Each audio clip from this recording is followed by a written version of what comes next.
Shalom saudara terkasih, salam jumpa bersama saya Romuald Anselmus Amo MSC dalam renungan pada hari Rabu biasa pekan yang pertama. Semoga Anda dalam keadaan baik dan sehat selalu. Saudara, hari ini kita merenungkan sabda Tuhan dari surat kepada orang Ibrani dan juga Injil Markus yang berbicara tentang Yesus sebagai imam besar yang penuh kasih dan pengasih serta teladannya dalam karya pelayanan. Bacaan pertama dari surat kepada orang Ibrani menunjukkan bahwa Yesus menjadi sama seperti kita untuk menghancurkan kuasa dosa dan kematian. Dia adalah imam besar yang memahami kelemahan manusia karena dia sendiri telah mengalami penderitaan dan pencobaan. Sementara itu, Injil Markus membawa kita pada karya pelayanan Yesus yang penuh kuasa, mulai dari menyembuhkan orang sakit hingga mengusir roh jahat, tetapi tetap menjaga hubungan yang intim dengan Bapa melalui doa. Kedua bacaan ini mengingatkan kita akan pentingnya kasih, pelayanan, dan doa dalam hidup beriman. Saudara-saudara terkasih, mari kita mulai dengan bacaan pertama. Surat kepada orang Ibrani mengungkapkan misteri cinta Allah yang begitu besar. Yesus Sang Putra Allah menjadi manusia agar ia dapat mengalami apa yang kita alami, termasuk penderitaan dan kematian.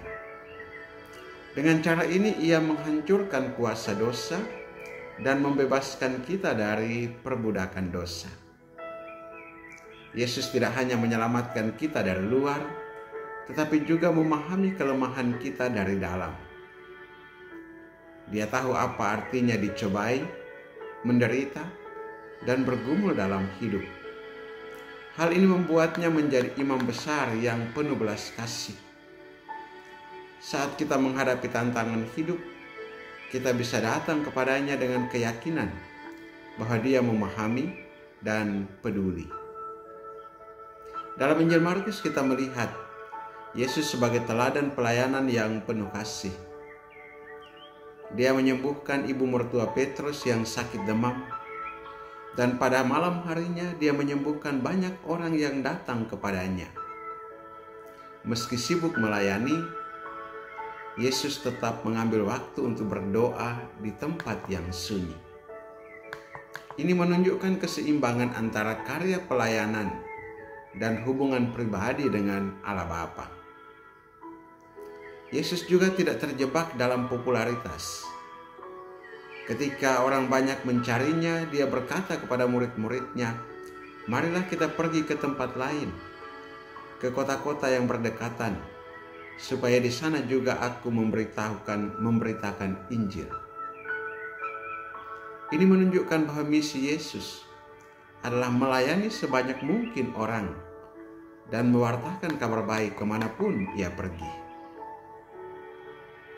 Saudara-saudari, dari kedua bacaan ini kita bisa mengambil beberapa pelajaran.